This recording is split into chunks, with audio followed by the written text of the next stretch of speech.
Hello everyone. कैसे हैं आप लोग। आप सबका लेजेंडरी फिजिक्स बाय नवाज के इस धमाकेदार प्लेटफॉर्म पे स्वागत है गाइस।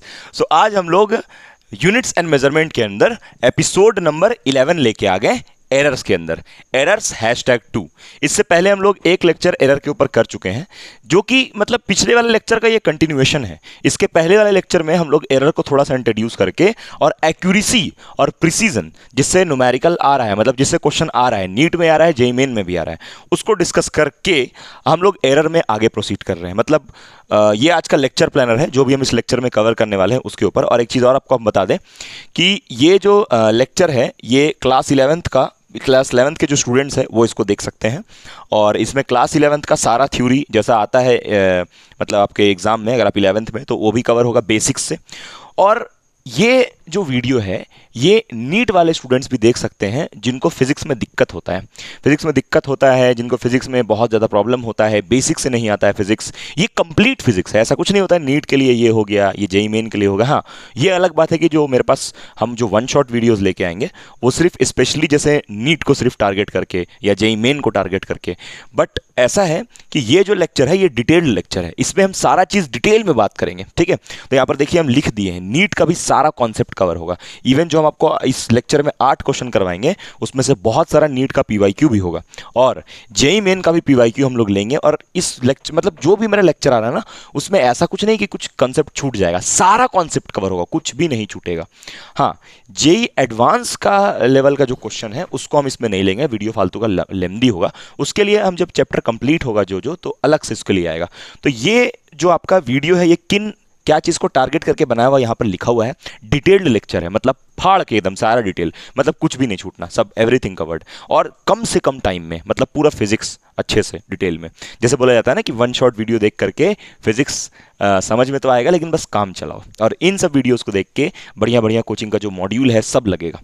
तो यहाँ पर हम लोग देखते हैं टाइप ऑफ एरर पहले हम लोग डिस्कस करेंगे एकदम बेसिक से, एकदम आराम से, एकदम प्यार से। उसके बाद हम लोग क्या बात करेंगे, true value, absolute value, relative error, percentage error, ये सब सीखेंगे, है ना, निकालने। आपको पता है, ये तो आता ही, आपको जनरल टॉपिक्स तो मालूम होगा। फिर कैलकुलेशन ऑफ एरर, मतलब कि जो आपका इसके ऊपर न्यूमेरिकल बनता है, जो ट्रू वैल्यू एब्सोल्यूट वैल्यू के ऊपर न्यूमेरिकल्स, उसको डिस्कस करेंगे। उसके बाद फिर एडिशन, सब्सट्रैक्शन, मल्टीप्लिकेशन, डिवीजन जो आपका एरर का होता है उसको सीखेंगे। मतलब ये वाले लेक्चर में एरर का जितना थ्योरी वाला पार्ट है वो सारा कवर हो जाएगा। इसके बाद हमको एक और वीडियो करना पड़ेगा एरर के ऊपर जिसमें हम क्वेश्चंस लेंगे। और जो आपको बोले हम कोचिंग का जो बढ़िया बढ़िया जो कोचिंग का मॉड्यूल्स होता है, जो टॉप लेवल का क्वेश्चंस होता है एरर का, उसको हम अगला वीडियो में कवर करेंगे। तो मोस्ट प्रोबेबली हम पूरा कोशिश करेंगे कि इस लेक्चर में सारा कवर कर लें। इससे पिछले वाले वीडियो में हम पूरा कवर नहीं कर पाए थे क्योंकि कुछ रीज़न की वजह से, टाइम बाउंडेशन की वजह से वीडियो को रोकना पड़ा था। खैर, हम लोग स्टार्ट करते हैं वीडियो और इसमें कवर कर लेते हैं, है ना, उस टाइम बाउंडेशन को तोड़ के। तो आइए स्टार्ट करते हैं लेक्चर को। और हम लोग स्टार्ट करेंगे यहाँ पर टाइप ऑफ एरर से। जितना भी टाइप का एरर होता है, आपका 3 टाइप का ही ऐसे मेजरली एरर होता है, 3 पार्ट में डिवाइड किए, उसके अंदर भी टाइप्स होता है, तो उसको डिस्कस करेंगे। तो यहाँ पर आपका लेक्चर प्लानर आप समझ गए होंगे। और अगर आप इस लेक्चर का आपको, जो कि टेलीग्राम चैनल, इस लेक्चर का आपको हैंड रिटन नोट्स चाहिए, तो Telegram channel legendary physics Nawaz में इस लेक्चर का हैंड रिटन नोट्स अपलोड हो चुका है। वहाँ से आप उसको डाउनलोड कर सकते हैं और वहाँ से जो भी आपको इसमें, अगर आपको सिर्फ रिवाइज करना है या आपको सिर्फ नोट्स देखना है तो वहाँ से देख सकते हैं। जो भी इसमें हम पढ़ाएंगे वो सारा हैंड रिटन फॉर्म में, मेरा हाथ से लिखा हुआ फॉर्म में वहाँ पर अवेलेबल है। तो आइए हम लोग लेक्चर को स्टार्ट करते हैं। पूरा वीडियो देखने के बाद आपको कमेंट करके ज़रूर जाना है कि आपको वीडियो कैसा लगा। और अगर आप इसको हमको पहली बार देख रहे हैं तो जो मेन काम है वो कर दीजिएगा। आइए स्टार्ट करते हैं हम लोग और बात करते हैं अपना एरर #2 पे और टाइप ऑफ एरर देखते हैं। ठीक है, और रात का बज रहा है 10:10 हो रहा है। आइए स्टार्ट करते हैं, देखते हैं कैसे करना है। अब देखिए यहाँ पर मेरे पास जो एरर है मेजरमेंट करने में, सबसे पहले एरर इन मेजरमेंट होता क्यों है। जैसे मान लेते हैं, पहले एरर कैसे आता है, मान लेते हैं ये मेरे पास एक स्केल है। ठीक है, इस स्केल का हमको लेंथ दिया हुआ है, ट्रू लेंथ दिया हुआ है। ट्रू लेंथ मतलब जो इसका एक्चुअल लेंथ है, यहाँ ध्यान दीजिए, पहले जो हम बता रहे हैं, टाइम बचाने के लिए हम इसको लिख दिए पहले। जो इसका एक्चुअल लेंथ है, ट्रू लेंथ है, मान लेते हैं स्केल का ट्रू लेंथ है 1.1 सेंटीमीटर मान लेते हैं। और आप जो लेंथ मेज़र करके निकालते हैं, मेजर्ड लेंथ, वो मान लेते हैं 1.2 सेंटीमीटर आप निकालते हैं। तो आपको साफ साफ दिख रहा होगा कि अगर आपसे गलती कितना हुआ है, आपसे जो मिस्टेक हुआ है, गलती हुआ है, एरर हुआ है, वो कितना का हुआ है। तो आपको साफ साफ दिख रहा होगा, अगर आप मेजर्ड लेंथ को और जितना इसका एक्चुअल लेंथ है, ट्रू लेंथ, उससे घटा दें तो मेजर्ड लेंथ कितना है 1.2 सेंटीमीटर और ट्रू लेंथ कितना है 1.1 सेंटीमीटर। तो कितना आएगा 0.1 सेंटीमीटर। ये बस समझने के लिए, ये बस समझने के लिए कि एरर कैसे, एरर माने गलती, गलती निकालने का तरीका क्या है, गलती कितना हुआ उसको निकालने का उपाय क्या है, जो एक्चुअल लेंथ है, जो मेजर्ड वैल्यू आप निकाले हैं और जो ट्रू वैल्यू जितना होना चाहिए उसको घटा दीजिए तो आपको मालूम चल जाएगा कि आपसे गलती कितना हुआ है, या फिर मेजरमेंट एरर में मतलब कि मेजरमेंट में गलती क्या है वो निकल जाएगा।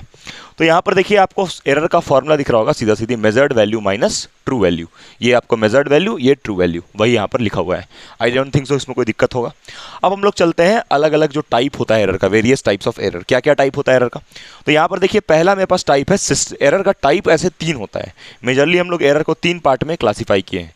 एक होता है आपका सिस्टमैटिक एरर, सिस्टमैटिक एरर, ठीक है। उसके बाद आपका होता है रैंडम एरर, है ना, रैंडम एरर। ऐसे तो 2 ही होता है, लेकिन ये तीसरा वाला भी थोड़ा सा रैंडम एरर के जैसा ही है, तो इसको भी हम लोग लिख लेते हैं ग्रॉस एरर। क्या पता ये भी कभी आपसे भिड़ जाए। तो ये 3 पार्ट में मेजरली डिवाइड किए, जिसमें से ये दोनों समझना है, ये थोड़ा मतलब रैंडम के ही जैसा है, ग्रॉस एरर। तो यहाँ पर हम लोग पहले बात करेंगे सिस्टमैटिक एरर के। आपको नाम से ही पता चल रहा है कि सिस्टम में कोई गड़बड़ी की वजह से गलती हो रहा है रीडिंग में, तो हम लोग उसको बोलते हैं सिस्टमैटिक एरर। मतलब जैसे, अरे 1 सेकंड, कुछ है यहाँ पर गड़ने वाला शायद ज़मीन में। क्या है गड़ने वाला, क्या है क्या है क्या है क्या है, क्या गड़ने वाला है, कुछ तो गड़ा था, तार है गड़ रहा था। हाँ, तो जैसे मेरे पास क्या है, सिस्टमैटिक एरर के बारे में पहले हम लोग बात करेंगे, ये तीनों में से सिस्टमैटिक एरर। तो यहाँ पर हम पहला नंबर पे लिखे हैं सिस्टमैटिक एरर। सिस्टमैटिक एरर में क्या क्या होता है आप देखिए ध्यान से। सिस्टमैटिक एरर वो एरर होता है जिसको हम लोग बहुत आसानी से आइडेंटिफाई कर सकते हैं, मतलब बहुत आसानी से नहीं, लेकिन पता चल जाता है। मान लेते हैं कि आपको हम एक स्केल देते हैं और बोलते हैं कि इस स्केल का लेंथ नापिए। अब मान लेते हैं कि इसमें कुछ मार्किंग नहीं लिखा हुआ है, आप एक इंची टेप लेके आते हैं और इंची टेप को यहाँ लगा के ऐसे खींचते हैं, ठीक है। अब प्रॉब्लम क्या है ना कि इंची टेप जो है, इंची टेप जो है उसमें मिटा हुआ है रीडिंग, है ना। मतलब जो आप जैसे मान लें ऐसे लगा के यहाँ तक लेके गए, तो आप यहाँ पर लगा के देखिएगा कितना आ रहा है इसका लेंथ। तो इंची टेप में जो रीडिंग लिखा हुआ है, जो जिससे हम लोग लंबाई नापते हैं ऐसे खींच करके, तो उसमें मान लेते हैं कि मिटा हुआ है रीडिंग। तो ये तो इंस्ट्रूमेंट में खराबी हो गया, फिर भी आप किसी तरह रीडिंग लेते हैं, तो आपको पहचानना तो आसान है कि हाँ भाई इसमें मिटा हुआ है इसलिए गलती हो रहा है। तो मतलब कि मेरे पास सिस्टमैटिक एरर जो होता है ना, वो सिस्टम जिसको आप यूज़ कर रहे हैं, जो इंस्ट्रूमेंट यूज़ कर रहे हैं, उसमें अगर कोई फॉल्ट है तो उसको भी आप सिस्टमैटिक एरर की कैटेगरी में डालिएगा, ठीक है। तो यहाँ पर आप देखिए जैसे कि हम सिस्टमैटिक एरर में लिखे हैं कि this error occur only in one direction. अब मान लेते हैं कि आप वही इंची टेप से बार बार मेजरमेंट लेते रहे और आप मान लीजिए कि इंची टेप की मदद से ऐसा 4 स्केल का लेंथ नापते हैं, तो चारों में सेम तरह का गलती आएगा, क्योंकि इंची टेप में रीडिंग मिटा हुआ है, तो हो सकता है उसकी वजह से और भी बहुत जगह मिटा हुआ होगा। तो आपको सेम तरह का गलती बार बार दिखेगा कि भाई गलत रीडिंग आ रहा है, उसका रीज़न है इंची टेप, ठीक है। तो यहाँ पर वही लिखा है कि ऑकर इन वन डायरेक्शन, मतलब एक ही तरह का गलती बार बार होना। जैसे एग्जांपल और हम आपको देते हैं, मान लेते हैं कि जो आपके पास मान लेते हैं आपके पास कोई स्केल है। अब वो स्केल का जो 0 है ना, वो है ही नहीं, वो स्केल यहाँ 1 से स्टार्ट हो रहा है, 0 उसमें है ही नहीं। तो आप जब भी कोई मेजरमेंट लीजिएगा तो आप हमेशा जो लेंथ जैसे आप नापने जाइएगा, मान लेते हैं कि 0 से नहीं, मान लेते हैं 2 से स्टार्ट है, तो यहाँ पर, और इधर टूटा हुआ है ये नहीं, इधर स्केल कहाँ से स्टार्ट होता है, आपको आपके पास स्केल होगा ना, वो 15 सेंटीमीटर वाला स्केल होता है, वो कहाँ शुरू होता है, 0 से। उसके बाद यहाँ पर 1 होता है और ऐसे करके जाता है। तो मान लेते हैं ना ये 0 है ही नहीं, टूट गया स्केल, और शुरू 1 से हुआ है, मतलब यहाँ पर टूट गया स्केल, इधर टूटा हुआ है। तब क्या प्रॉब्लम है, तब तो आपको साफ साफ पता चल जाएगा ना कि भाई स्केल में गड़बड़ी है, और स्केल में आप पहचान लीजिएगा कि अरे यार यहाँ पर तो ये फॉल्ट है। तो वही चीज़ है कि एक ही डायरेक्शन में गलती होगा अगर यही स्केल से आप बार बार मेजरमेंट लीजिएगा। तो उसको ठीक करने का तरीका क्या है, वही आइडेंटिफाई करना है कि भाई स्केल ही टूटा हुआ है, और तुरंत फिर उसको करेक्ट कर लेना दूसरा स्केल लेकर के। तो इसमें क्या होता है ना, मेजरली क्या आइडेंटिफाई करना आसान होता है, मतलब ये आइडेंटिफिकेबल एरर है, ठीक है। ये किस रीज़न की वजह से हो रहा है इसको पहचानना बहुत आसान है, रीज़न इसका पता चल सकता है, यानी ये पहला टाइप वाला एरर का रीज़न पता चल सकता है। अब ये सिस्टमैटिक एरर जो है ना, ये भी बहुत तरह का होता है। जैसे कभी कभी ऐसा होगा ना, मान लीजिए कि सिस्टमैटिक एरर जैसे हमको आपको बता दिए कि है क्या, मेन इंस्ट्रूमेंट में फॉल्ट की वजह से। लेकिन कभी कभी क्या होता है ना, इंस्ट्रूमेंट में फॉल्ट नहीं भी है, और भी बहुत सारा रीज़न हो सकता है जिसकी वजह से सिस्टमैटिक एरर हो रहा हो। तो हम देखते हैं पहला यहाँ पर जो हम बात किए हैं वो है इंस्ट्रूमेंटल एरर। इंस्ट्रूमेंट जो है उसमें इम्प्रॉपर डिज़ाइन है, मतलब क्या है कि इंस्ट्रूमेंट में वही आपको बता रहे हैं कि यहाँ पर 1 से स्टार्ट हुआ है, या फिर प्रॉपर कैलिब्रेशन नहीं है, मतलब ये मिटा हुआ है, तो ये आपका हो गया इम्प्रॉपर डिज़ाइन। इंस्ट्रूमेंट में फॉल्ट की वजह से ये एरर होता है ना सिस्टमैटिक, ये सिस्टमैटिक का एक टाइप है, ठीक है। इंस्ट्रूमेंटल और भी टाइप होता है सिस्टमैटिक का, हम बताएंगे। उसके बाद फिर लीस्ट काउंट मतलब मेरे पास मान लेते हैं वर्नियर कैलिपर जो है, तो ये डेसिमल के बाद एक डिजिट तक नाप सकता है और ये डेसिमल के बाद दो डिजिट तक, तो ज़्यादा अच्छा रीडिंग ये देगा। तो हो सकता है कि जो आपका इंस्ट्रूमेंट है उसका लीस्ट काउंट जो है वो बहुत अच्छा नहीं हो, तो रीडिंग उतना अच्छा वो नहीं दे पाएगा। तो फिर आप क्या कीजिए कि वर्नियर कैलिपर ना यूज़ करके स्क्रू गेज यूज़ कीजिए, क्योंकि ये डेसिमल के बाद दो डिजिट तक सही सही बता सकता है, तो ज़्यादा ये काम का होगा। मेरा मतलब है कि अगर आप वर्नियर कैलिपर से मेजरमेंट लेते हैं, तो मान लीजिए कि वर्नियर कैलिपर से आप कोई चीज़ का लेंथ नाप रहे हैं, तो वर्नियर कैलिपर से मेजर करने पे लेंथ मान लीजिए 1.5 सेंटीमीटर तक दे पा रहा है। वही जो स्क्रू गेज है, इससे अगर आप लेंथ नापिएगा तो ये 1.56 तक देगा, मतलब कि डेसिमल के बाद सेकंड डिजिट तक मेजरमेंट देगा। यानी स्क्रू गेज में क्षमता है डेसिमल के बाद सेकंड डिजिट तक को मेजर कर लेने का, ये एबिलिटी है स्क्रू गेज में। ठीक है, मतलब स्क्रू गेज बहुत काम का है, बहुत काम का। स्क्रू गेज जो है वो बहुत काम का है, कुल मिला के यही समझ में आ रहा है, बहुत काम का चीज़ है स्क्रू गेज। अब इसके बाद तो आप समझ रहे होंगे, मतलब लीस्ट काउंट भी इंस्ट्रूमेंट का एक डीमेरिट आपके लिए बन सकता है एरर आने का, क्योंकि इंस्ट्रूमेंट भाई एक ही डिजिट तक दे पा रहा है, तो उस केस में इसको यूज़ करिए। ठीक है, अगर फिर भी नहीं हो पा रहा है तो और ऐसा इंस्ट्रूमेंट यूज़ कीजिए डेसिमल के बाद और लंबा कैलकुलेशन दे। तो अब हम लोग आते हैं जीरो एरर। ये क्या होता है? ये जीरो एरर वही वाला है कि आपका जो इंस्ट्रूमेंट है उसका जीरो जो है वो है ही नहीं, गायब है, मतलब जीरो में कोई फॉल्ट है, मतलब जहाँ से जीरो स्टार्ट होना चाहिए वहीं से जीरो नहीं है, जहाँ पर जीरो होना चाहिए वहाँ वन लिखा है, तो इसको बोलते हैं जीरो एरर। तो जीरो एरर डिटेल में हम लोग पढ़ेंगे आगे आने वाले लेक्चर्स में, इसके बारे में डिटेल में बात करेंगे। अभी बस समझ लीजिए कि इंस्ट्रूमेंट टूटा फूटा है तो ये जीरो एरर का ही पार्ट होता है। तो ये सारा जो है ये आपका सिस्टमैटिक का ही एक टाइप है। सिस्टमैटिक के अंदर इंस्ट्रूमेंटल के अंदर ये सब टाइप होता है। तो ये तो सिस्टमैटिक का पहला टाइप था, और भी बहुत सारा रीज़न होता है सिस्टमैटिक एरर होने का, तो उन सारे रीजंस को हम जल्दी जल्दी बताते हैं, ज़्यादा हम लोग के पास टाइम नहीं है। तो हम लोग एक अपना देख लिए हम लोग, ठीक है, कि एक देखे हम लोग इंस्ट्रूमेंटल एरर। इसके बाद और अभी हम लोग देखने वाले हैं कि और क्या क्या तरह का एरर होता है, ठीक है, मतलब जो कि सिस्टमैटिक होता है, जिसको ठीक करना पॉसिबल है। जिसको ठीक करना पॉसिबल है वो सिस्टमैटिक एरर होगा। ठीक, तो इंस्ट्रूमेंटल के बाद मान लेते हैं मेरे पास कभी कभी क्या होता है कि पर्सनल एरर हो जाता है। पर्सनल एरर, अब ये जो पर्सनल एरर है ना, पर्सनल एरर, पर्सनल का मतलब क्या है ना कि पर्सनल एरर ना कभी कभी रैंडम भी बन सकता है, मे बी रैंडम हो सकता है कि रैंडम, मे बी रैंडम, ठीक है, मे बी रैंडम, रैंडम में भी ये आ सकता है, मतलब रैंडम मतलब जो अनजाने से हुआ वैसा भी हो सकता है।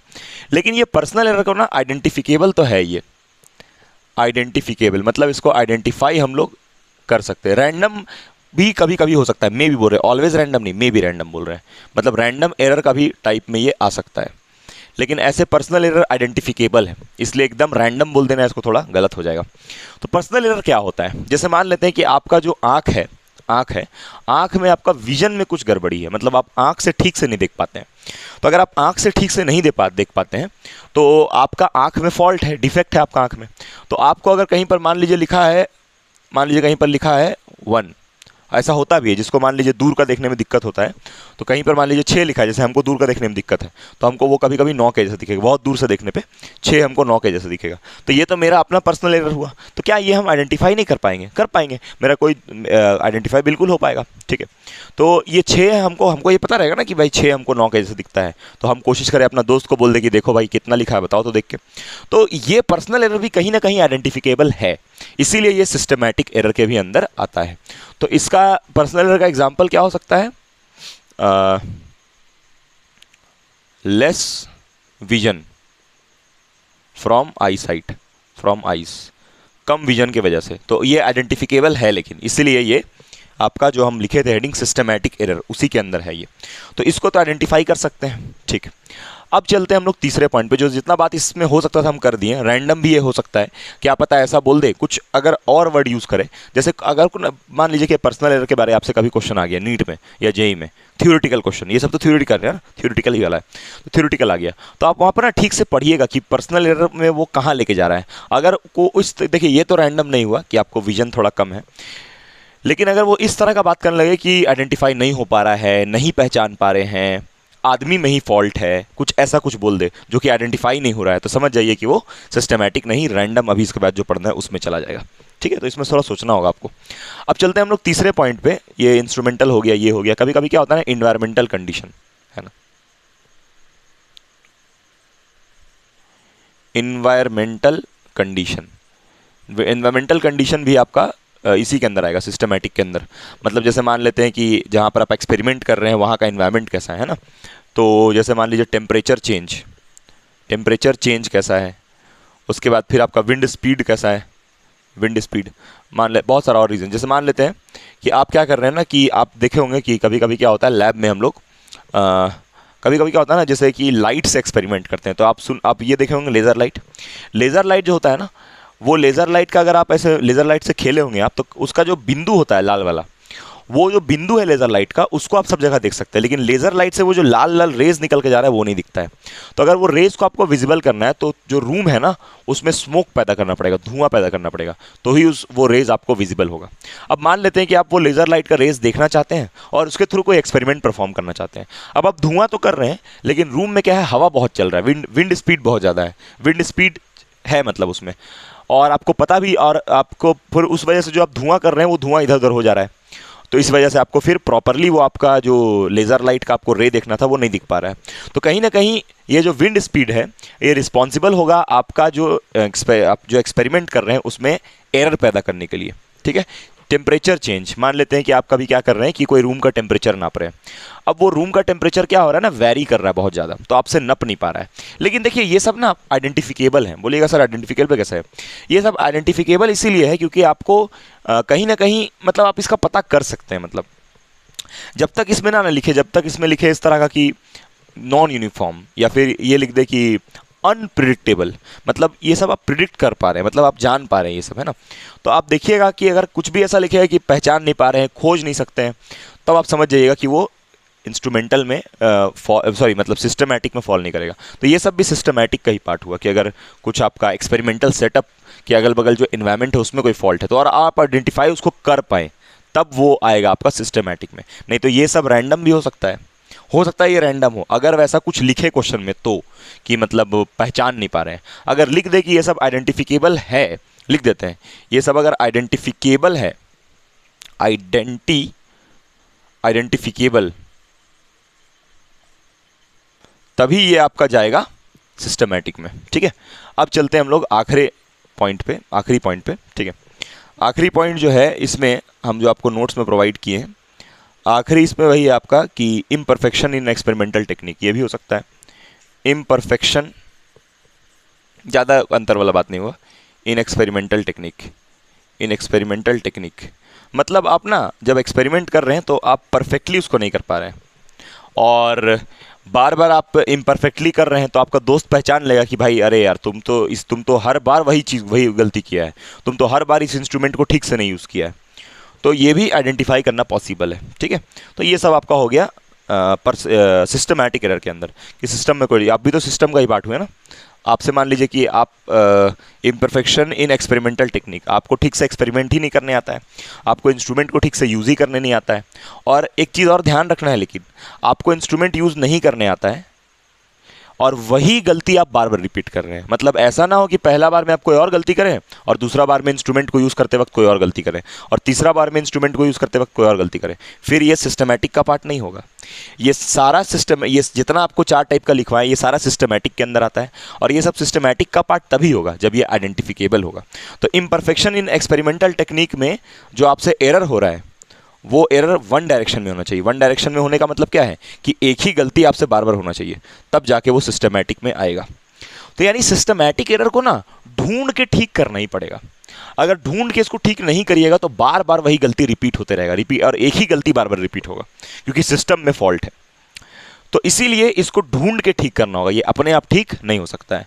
तो क्या हम लोग सिस्टमैटिक एरर को आइडेंटिफाई नहीं कर सकते हैं? बिल्कुल कर सकते हैं।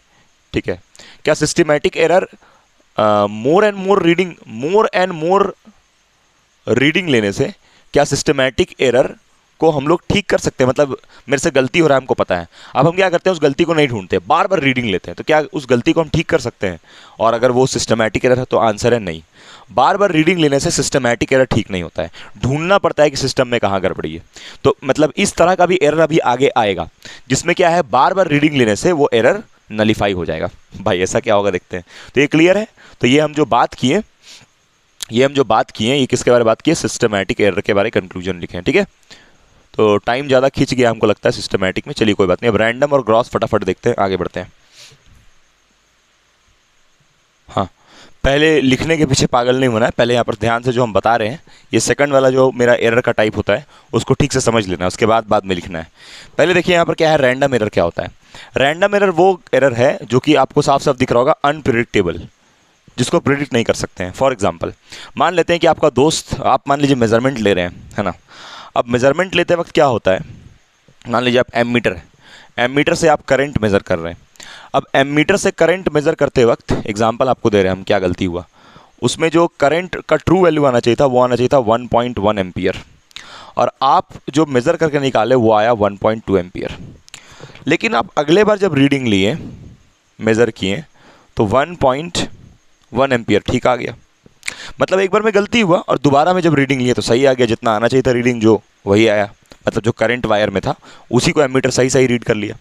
तो यहाँ तो आप ठीक थे, लेकिन यहाँ जो पहला रीडिंग था उसमें कैसे आपसे गलती हो गया। तो हो सकता है कि आप रीडिंग ले रहे होंगे और उधर बतियाते बतियाते उधर दोस्त से बतिया रहे हैं, इधर रीडिंग ले रहे हैं, दिखा रहे हैं किसी को कि देखो हमको रीडिंग लेने आ रहा है, ठीक है। तो कहने का मतलब है कि उस वजह से हो सकता है कि आपसे ये जो रीडिंग है वो गलत आ गया हो, या आपका दोस्त आपको ऐसे हिला के चल गया हो, ढकेल के चल गया हो। तो कहने का मतलब है कि उस वजह से भी गलती हुआ। तो रैंडम एरर वो एरर है जिसको ढूंढना, जिसके बारे में सोचना, जिसका पता लगाना लगभग इम्पॉसिबल है, मतलब पता ही नहीं कर सकते हैं कि किस वजह से मेरा ये रीडिंग जो पहला बार में आया वो गलत आया। तो क्या तरीका है, मेरे को अपने ऊपर भरोसा है कि इंस्ट्रूमेंट में कोई फॉल्ट नहीं है, मेरे अंदर कोई कमी नहीं है, सिस्टमैटिक कोई गलती नहीं है, सिस्टम में कोई गड़बड़ी नहीं है। इसका मतलब हम क्या करेंगे, हम रीडिंग दोबारा लेंगे। अगर हमें से गलती नहीं पता चल पाया, इसका मतलब सब चीज़ सही है, कुछ हो सकता है कुछ रैंडम चीज़ हो गया होगा जिसको हम सोच नहीं पा रहे हैं। तो दोबारा से हम सेटअप को रीसेट करेंगे और दोबारा से हम फिर से उसी एमीटर से रीडिंग लेंगे, और अगर कोई रैंडम गलती मेरे से हो रहा होगा, मेरा आंख भी ठीक है, सब चीज़ ठीक है, तो फिर दूसरे बार में रीडिंग सही आ जाएगा। कभी कभी ऐसा भी होता है कि दूसरे बार में भी रीडिंग गलत आ जाए, तो हो सकता है कि फिर कुछ रैंडम हुआ होगा, हो सकता है कि फिर कुछ रैंडम ही हुआ होगा, हो सकता है रैंडम दोबारा हुआ होगा। अब क्या तरीका है, फिर से रीडिंग लीजिए, फिर से रीडिंग लीजिए, इस बार देखिए सही आ जाएगा, इस बार रीडिंग सही आ जाएगा। तो कहने का मतलब है होता है ऐसा कि रैंडमली इंसान से गलती हो गया हो, लेकिन फिर क्या है कि उसको अगर रैंडम होगा वो, तो एक बार गलत आएगा, सॉरी यहाँ पर 1.1 होगा, एक बार गलत आ सकता है, एक बार रैंडमनेस का आपका दोस्त हिला दिया, दूसरा बार हो सकता है गलती हो गया। क्या हर बार गलती होगा? नहीं, अगर आप सही हैं तो आपका रीडिंग सही आएगा। तो आपको रैंडम एरर हो सकता है समझ में आ गया होगा। तो इसका उपाय क्या है रैंडम एरर को ठीक करने का? बार बार रीडिंग। अगर आपको कॉन्फिडेंस है अपने में और आप सिस्टमैटिक एरर को छान चुके हैं और सिस्टमैटिक एरर जैसा कोई चीज़ आपको नहीं दिख रहा है, तो आपको बार बार रीडिंग लेना होगा, तब आप सही रीडिंग की तरफ जाएंगे। मान लेते हैं अगर ऐसा हो रहा है कि देखिए पहला बार में गलती हुआ, दूसरा बार में गलती हुआ, आप देखिए रीडिंग को बढ़ाएं।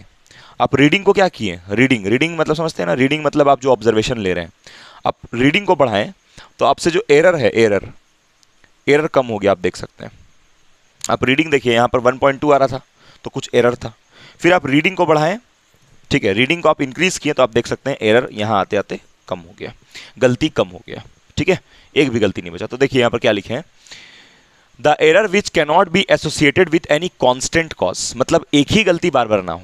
आपका दोस्त कभी हिला के चल गया, कभी हवा चल गया, पता नहीं चल पा रहा है, आपको क्या कॉज है उसका नहीं पता चल पा रहा है, कोई एक रीज़न नहीं है, आंख में खराबी नहीं है, आंख में खराबी है तो ये परमानेंट कॉज हुआ, ये कांस्टेंट कॉज हुआ, एक ही तरह का आंख में खराबी है तो उस आंख से एक ही तरह का गलती आप बार बार कीजिएगा, ठीक है। तो ये बहुत ज़्यादा डिस्टर्ब कर रहा है, ठीक है, समझ में आया यहाँ तक बात जो हम बताएं। अब यहाँ पर हम लोग देखते हैं आगे क्या लिखा है, simply cause of this error is unknown, क्या इसका कारण हो सकता है, क्या क्या किस वजह से ये एरर हो सकता है, इसका रीजन जानना बहुत मुश्किल है, नहीं आप इसको पहचान पाइएगा। आगे देखते हैं, these errors are minimized by taking large number of reading, अगर हो सकता है कि रैंडम कोई गलती हो रहा है, जैसे डाल रैंडम पिक है, तो रैंडम पिक डाल देता है तो क्या वो गलती से लिया होता है? हाँ, रैंडम पिक का मतलब होता है ऐसे चलते फिरते हम सोचते ऐसे ऐसे करके ऐसे ले ली फोटो, ये रैंडम होता है। बट आजकल क्या कर रहा है सब, रैंडम पिक लिख रहा है, लेकिन वो रैंडम बिल्कुल नहीं होता है, वो वेल प्लान्ड होता है, तो वो रैंडम नहीं हुआ भाई। रैंडम मतलब जो अनजाने से हो गया हो, जिसको हमको नहीं पता चला हो कि कब वो खिंचा गया वैसा फोटो, तो उसको रैंडम बोलते हैं। तो कहने का मतलब है इसको तरीका क्या है इसको ठीक करने का, ये गलती को बार बार रीडिंग लीजिए। अगर आप अपनी जगह पे सही हैं, अगर इंस्ट्रूमेंट में कोई फॉल्ट नहीं है, सब चीज़ सही है, हो सकता है कि कोई किस्मत खराब की वजह से गड़बड़ा जा रहा है, तो फिर वो ठीक हो जाएगा। अब यहाँ पर क्या लिखे हैं, if the number of observations increases by n times, मतलब आप अगर रीडिंग को बढ़ाइएगा जितना, है ना, the N random error decreases by N times, उतना रैंडम एरर एन टाइम्स, मतलब आप जितना टाइम्स रीडिंग बढ़ाइएगा उतना टाइम्स आपका जो एरर है, जो गलती है, वो कम होगा। वही देखिए यहाँ पर आपको बताएं कि रैंडम एरर जो है वो इन्वर्सली प्रोपोर्शनल है नंबर ऑफ ऑब्जर्वेशन का। तो हम लोग आप देखे होंगे कि जब आप 10th क्लास में स्कूल में ऑब्जर्वेशन टेबल बनाते होंगे तो आप ज़्यादा से ज़्यादा रीडिंग लेते हैं ताकि आपका जो एरर हो वो कम से कम हो, ठीक है, इन्वर्सली रिलेटेड, है ना। अब यहाँ पर तो एक हर एक एग्जाम्पल था। तो रैंडम एरर का कोई टाइप नहीं होता है, काहे? क्योंकि रैंडम एरर को हम पहचानेंगे, खोज पाएंगे इसका कितना तरह का ये गलती हो सकता है। तो रैंडम एरर का टाइप कैसे हो जाएगा? जब इसको हम पहचान ही नहीं सकते हैं तो उसका टाइप कैसे हो जाएगा? तो इसलिए इसका टाइप नहीं होता है, ठीक है। तो हम लोग चलते हैं आगे, अब बढ़ते हैं आगे और अब हम लोग बात करेंगे ग्रॉस एरर के ऊपर। ग्रॉस एरर बहुत ही आसान सा है, जल्दी से इसको देखते हैं। अब हम लोग देखने वाले हैं ग्रॉस एरर, ठीक है, last. What is gross error? Gross error क्या होता है? अब बहुत लोग यहाँ पर आ जाएगा भिड़ने के लिए भाई कि रैंडम एरर ग्रॉस एरर एक है, एक नहीं है, छोटा सा अंतर है। ग्रॉस एरर जो है ये केयरलेस मिस्टेक होता है एक तरह का, ठीक है। और ये ह्यूमन मिस्टेक्स, जनरली ये ह्यूमन मिस्टेक होता है या इंसान की वजह से जो ब्लंडर होता है वही इसका कॉज होता है। और ये नेचर इसका कैसा है, ये अवॉइडेबल होता है अगर प्रॉपर केयर लिया जाए तो, ठीक है। ग्रॉस एरर मतलब क्या है? देखिए आप एग्जांपल समझिए। जैसे आप सारा रीडिंग ले लिए, सब कर लिया, फाइनल आंसर लिखना था तो 52 की जगह आप लिख दिए 25, ये। या एक और चीज़ हो सकता है कि अगर आपको फाइनल आंसर को मान लेते हैं मीटर में लिखना था और आप गलती से लिख दिए सेंटीमीटर में, तो using the wrong unit centimetre लिख दिए मीटर के जगह पे, सेंटीमीटर लिख दिए इंस्टेड ऑफ मीटर। तो ये तो बहुत ही मतलब छोटा सा कैजुअल सा गलती हुआ। और क्या इसको हम ठीक नहीं कर सकते? कर सकते हैं, अगर थोड़ा ध्यान दे, प्रॉपर केयर रखें, प्रॉपरली सब चीज़ देख देख के लिखें, तो इंसान की गलती की वजह से। तो यहाँ पर देखिए लिखा है अवॉइडेबल ह्यूमन मिस्टेक, मतलब इंसान की गलती का उसको अवॉइड कर सकते हैं, ठीक कर सकते हैं।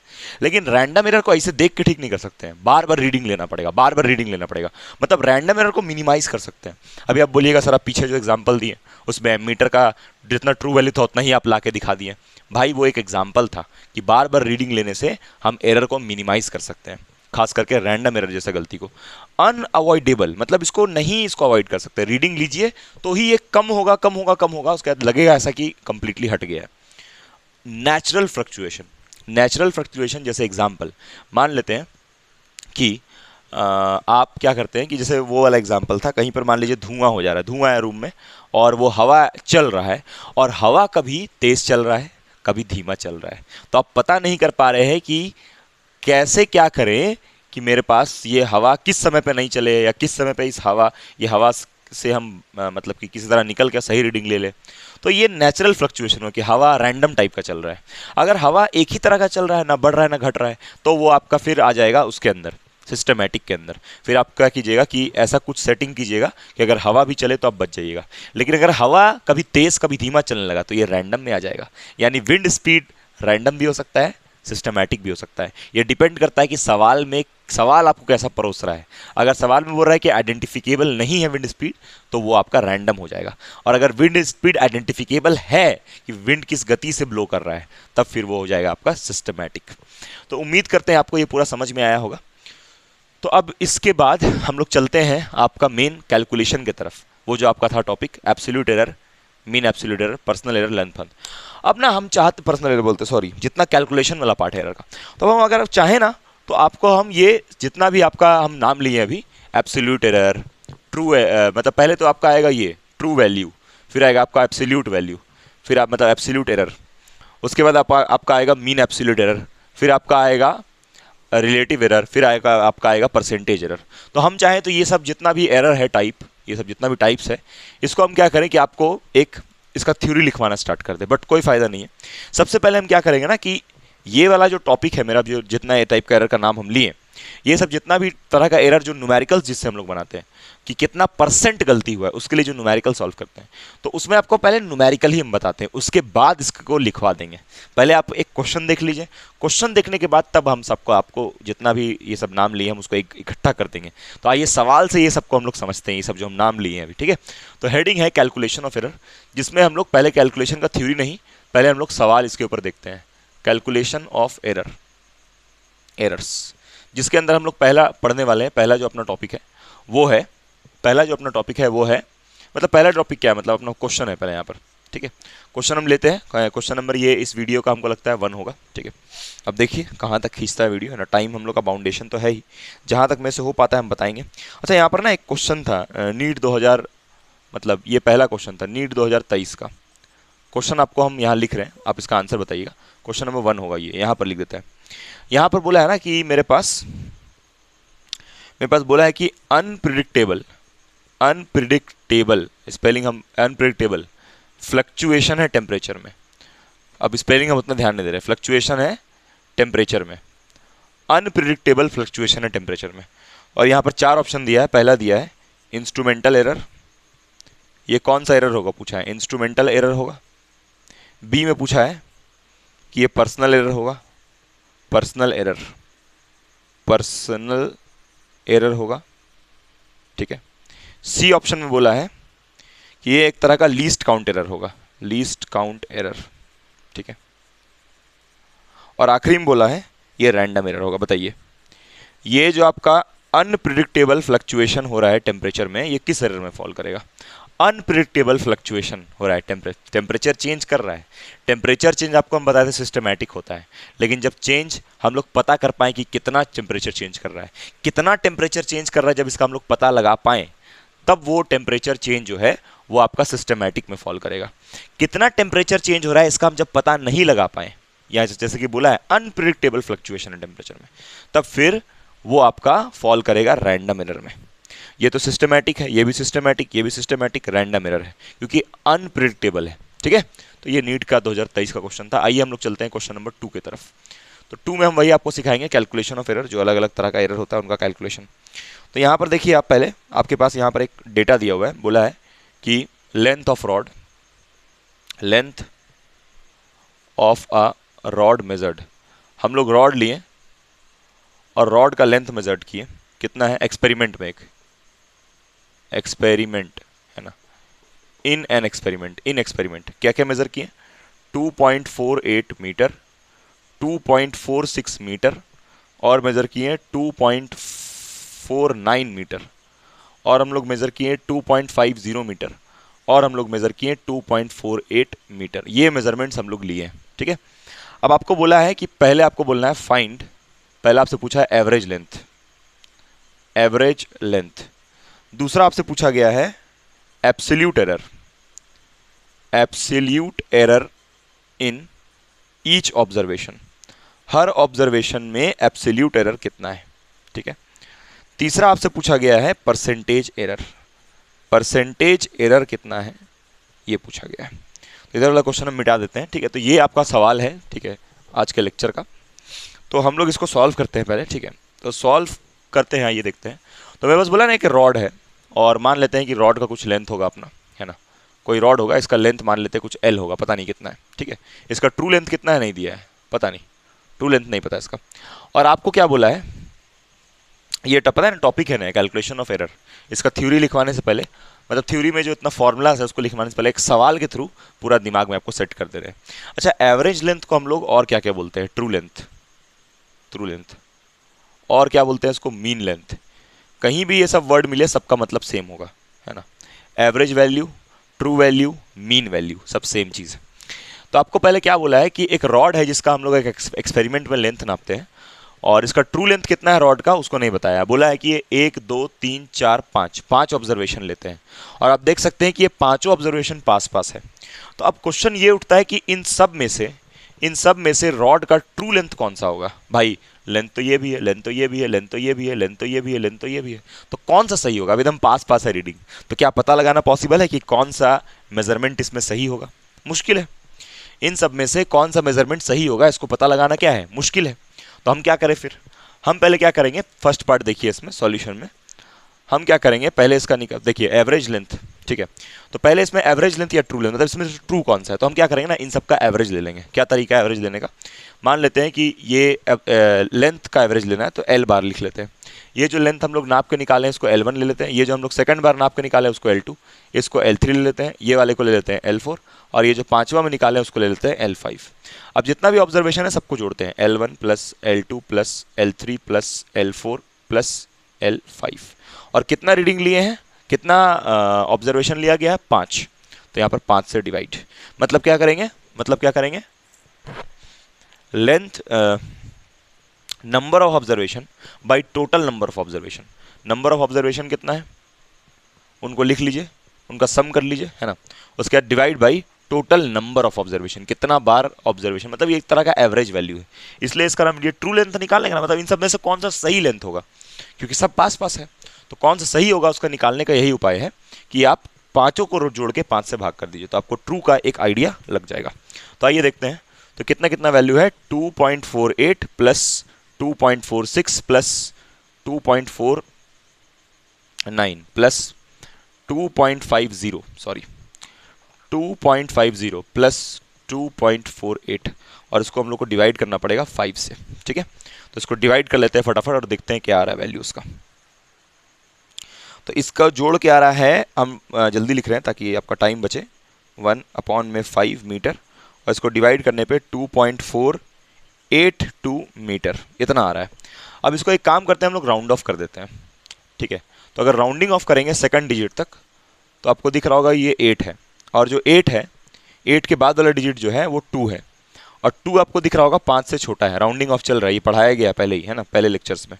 तो ये 2.48 मीटर हो जाएगा, क्योंकि जब नंबर 5 से छोटा होता है तो एज इट इज छोड़ देते हैं। यानी कि इन सब में से सबसे सही रीडिंग कौन सा होगा, 2.48 वाला। देखिए 2 बार आया था सही। तो इससे एक आइडिया लगता है ट्रू लेंथ से कि कौन सा मेरा रीडिंग सही होगा। अब देखिए रीडिंग हम यहाँ पर 2.48 निकाले, पक्का ना रैंडम एरर हो रहा होगा, तभी बार बार रीडिंग लेके आइडिया लग रहा है, ठीक है। आइए देखते हैं अगला, है ना। अगला क्या है मेरे पास, एब्सोल्यूट एरर। एब्सोल्यूट एरर का मतलब क्या होता है, पहले समझते हैं क्या मतलब होता है। ये तो ट्रू लेंथ समझ गए ना आप, ट्रू लेंथ या एवरेज लेंथ या मीन लेंथ क्यों निकालते समझ में ना, मतलब आप एक रॉड का लेंथ नापने की कोशिश की है और उस चक्कर में आप 5 रीडिंग लिए। अब पांचों रीडिंग लेके आप कंफ्यूज हो गए कि पांचों में से कौन सा भाई सही लेंथ है रॉड का, क्योंकि सब तो एकदम पास पास आ रहा है। तो उसके लिए आप क्या किए, एवरेज लेंथ निकाले।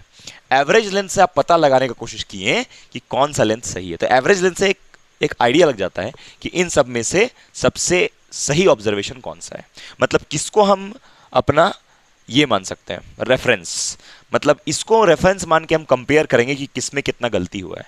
जैसे आप देख सकते हैं कि पहला वाला ऑब्जर्वेशन में कोई गलती नहीं हुआ है, क्योंकि जो ये आ रहा है उसी से एकदम ये मैच कर रहा है।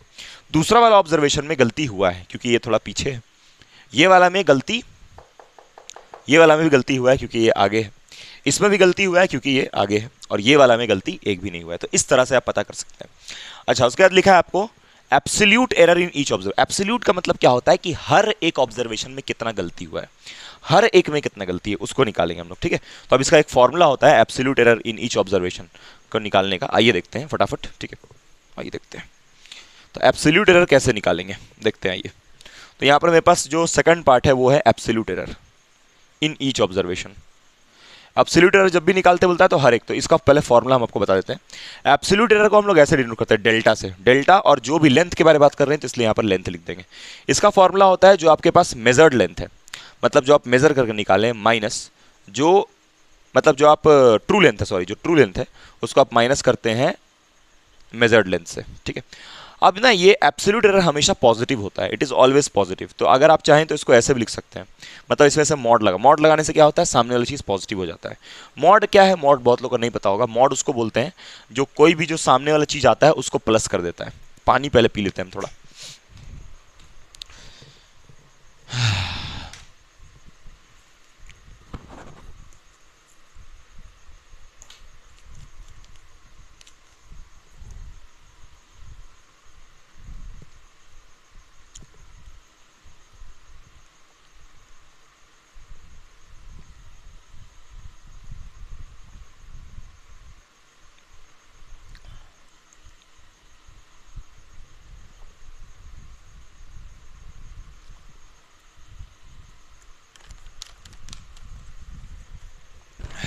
हाँ, मॉड क्या करता है ना कि जो भी सामने वाला चीज़ है उसको वो पॉजिटिव कर देता है। जैसे मान लेते हैं कि कोई बंदा क्या किया, ऐसे निकाल लिया, तो हो सकता है कि उसका मेजर्ड वैल्यू ज़्यादा हो और जो उसका ट्रू वैल्यू हो वो थोड़ा कम हो। तो इससे तो नेगेटिव भी पॉजिटिव, लेकिन ऐसा कुछ नहीं है, इसमें मॉड लगा के चलते हैं हमेशा। मतलब इसका आंसर हमेशा एब्सोल्यूट एरर का पॉजिटिव आता है, ठीक है।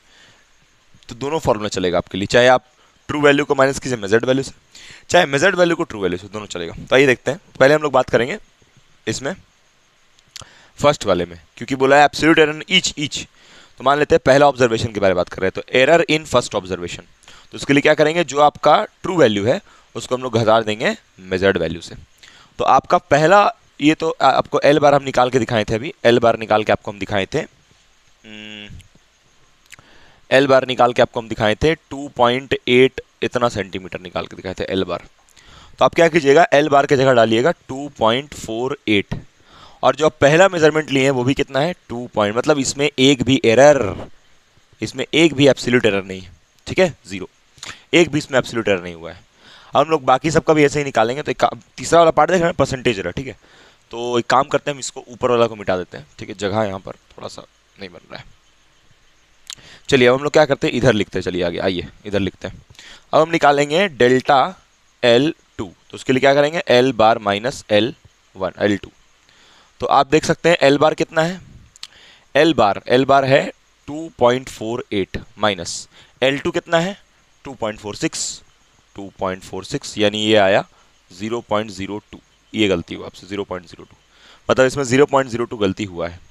उसके बाद डेल्टा L3 निकालिएगा तो ये हो जाएगा L बार माइनस L3।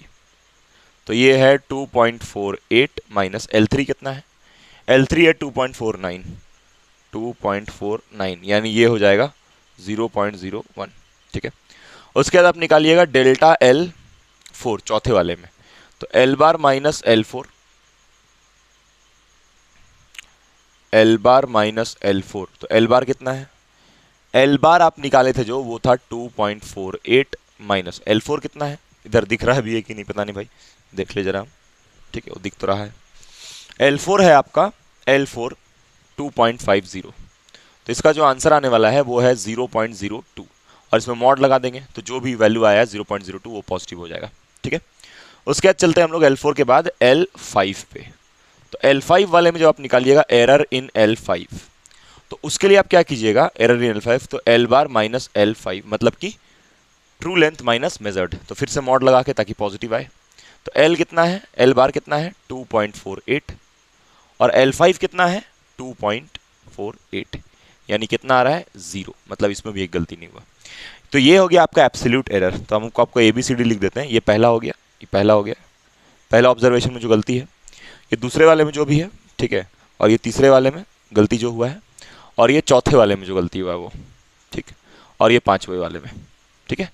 तो ये पांच आपको दिख रहा होगा साफ साफ, ये 1 2 3 4 5, ये पांच जो है आप अलग अलग निकाले हैं जिसमें कितना गलती हुआ है कितना सही है उसके बारे में, ठीक है। अब हम लोग चलेंगे आपका नेक्स्ट की तरफ, जो कि आपका है परसेंटेज एरर। लास्ट पर आप देख सकते हैं इसका क्या है, परसेंटेज एरर। मिटाएं ये सब हम। परसेंटेज एरर कैसे निकलता है, इसको हम मिटा देते हैं ये सब। परसेंटेज एरर निकालने के लिए आपको मीन एब्सोल्यूट एरर निकालने आना है। पहले mean absolute error, mean absolute error क्या है, जैसे आपको कैसे होता है ये एवरेज लेंथ या मीन लेंथ, वैसा ही होता है मीन एब्सोल्यूट एरर, है ना। तीसरा पार्ट हम लोग पहले, अब देखिए इस पे जाना है हम लोग को, लेकिन इससे पहले जानना पड़ेगा मीन एब्सोल्यूट एरर। इसी के अंदर लिखना होगा मीन एब्सोल्यूट एरर, इसी के अंदर आपको लिखना है mean absolute error. Mean absolute error क्या होता है, मीन एब्सोल्यूट एरर को हम लोग लिखते हैं डेल्टा एल, क्योंकि लेंथ का बात कर रहे हैं, डेल्टा एल बार, मतलब जितना भी आपका एब्सोल्यूट एरर है, एब्सोल्यूट एरर, उन सबको जोड़िए। कितना एब्सोल्यूट एरर है, 1 2 3 4 5, ये एब्सोल्यूट एरर है, और 5 से भाग कीजिए और सब में मॉड लगा दीजिए, मतलब सारा जितना भी एब्सोल्यूट एरर है वो सब क्या हो जाए, पॉजिटिव। मतलब जितना भी आपका एब्सोल्यूट एरर है, जितना भी तुम्हारा एब्सोल्यूट एरर है, वो सारे एब्सोल्यूट एरर्स को क्या करना पड़ेगा, मॉड लगा के सम करना पड़ेगा, और कितना एब्सोल्यूट एरर है 5, उससे डिवाइड करना पड़ेगा, और तब जाके आपका आएगा मीन एब्सोल्यूट एरर, जिसको हम लोग डेल्टा एल बार से रिप्रेजेंट करते हैं। कोई डाउट, ये भी एक तरह का मीन हुआ ना। एब्सोल्यूट एरर का मीन आसान तो है, जितना एब्सोल्यूट एरर्स आया 5 आया ना, 1 2 3 4 5, तो इन्हीं पांचों का मीन एब्सोल्यूट एरर का मीन, वही तो है मीन एब्सोल्यूट एरर का मीन। तो कितना हो जाएगा, delta L1 0 plus delta L2 कितना है 0.02 प्लस डेल्टा L3 कितना है, डेल्टा L3 है ही नहीं, अच्छा वो 0.01 प्लस डेल्टा L4 कितना है 0.02 प्लस डेल्टा L5 कितना है 0, ठीक है, बटे में 5, यानी ये हो जाएगा 0.05/5 यानी 0.01। ये आपका हो गया मीन एब्सोल्यूट एरर, जो कि अगर यूनिट का बात किया जाए तो मीटर में आएगा, क्योंकि ये सब मीटर में है तो ये भी मीटर में ही आएगा, ठीक है। तो ये हो गया मीन एब्सोल्यूट एरर, ठीक है। 5 ऑब्जर्वेशन में ये सब एक हर ऑब्जर्वेशन में गलती कितना है, हर ऑब्जर्वेशन में गलती कितना है, वो हो गया एब्सोल्यूट एरर। और ओवरऑल गलती कितना है, ओवरऑल मतलब ओवरऑल सबको मिला के हम गलती कितना किए, वो हो गया मीन एब्सोल्यूट एरर। अब आता है मेरे पास लास्टली परसेंटेज एरर। आइए देखते हैं लास्टली, मिटाएं इसको, मिटा देते हैं। अब लास्टली हम लोग निकाल सकते हैं परसेंटेज एरर, जो अपना तीसरा पार्ट था, ठीक है। तो यहाँ पर हम तीसरा पार्ट लिख रहे हैं परसेंटेज एरर, परसेंटेज एरर। तो परसेंटेज एरर का ना फॉर्मूला होता है, फॉर्मूला क्या होता है, रिलेटिव एरर, रिलेटिव एरर। अब ये क्या है भाई, कुछ नहीं, बहुत हेडेक का चीज़ नहीं है, इंटू 100%, बस इतना ही आपको जानना था। परसेंटेज एरर का मतलब है रिलेटिव एरर इंटू 100%, ये मतलब होता है रिलेटिव एरर इंटू 100%। अब ये रिलेटिव एरर क्या है, रिलेटिव एरर बहुत सिंपल है। रिलेटिव एरर के लिए हम लोग क्या करते हैं, जो मीन एब्सोल्यूट एरर आया है, मीन एब्सोल्यूट एरर बटे में मीन वैल्यू या ट्रू वैल्यू, जो कह लीजिए ट्रू वैल्यू, ये ज़्यादा फेमस है, ट्रू वैल्यू इंटू 100%। तो मीन एब्सोल्यूट एरर कितना है 0.01, तो लिख लीजिए 0.01। ट्रू वैल्यू, ट्रू वैल्यू किसको बोल रहे हैं, एल बार को। भाई ध्यान देना भाई, पीछे जाके देख, एल बार को true length, average length, mean length वो बोल रहे हैं। तो मतलब मेरा यहाँ ट्रू वैल्यू से क्या है, ट्रू वैल्यू से मेरा ट्रू लेंथ से मतलब है, ट्रू लेंथ, ट्रू लेंथ समझ रहे हैं ना, वही जिसको मीन लेंथ भी बोल रहे थे। तो ट्रू लेंथ हम लोग कितना निकाले थे, 2.48 निकाले थे इंटू 100, ठीक परसेंट। तो अब क्या करते हैं, यहाँ से डेसिमल उड़ा देते हैं, डेसिमल उड़ाएंगे तो यहाँ पर कितना आ जाएगा, नीचे में 100 आएगा, तो 100 से 100 कैंसिल, यानी ये आ जाएगा 1/2.48%। अब एक काम करते हैं कि यहाँ से भी डेसिमल उड़ा देते हैं, तो ये कितना हो जाएगा 100/248%।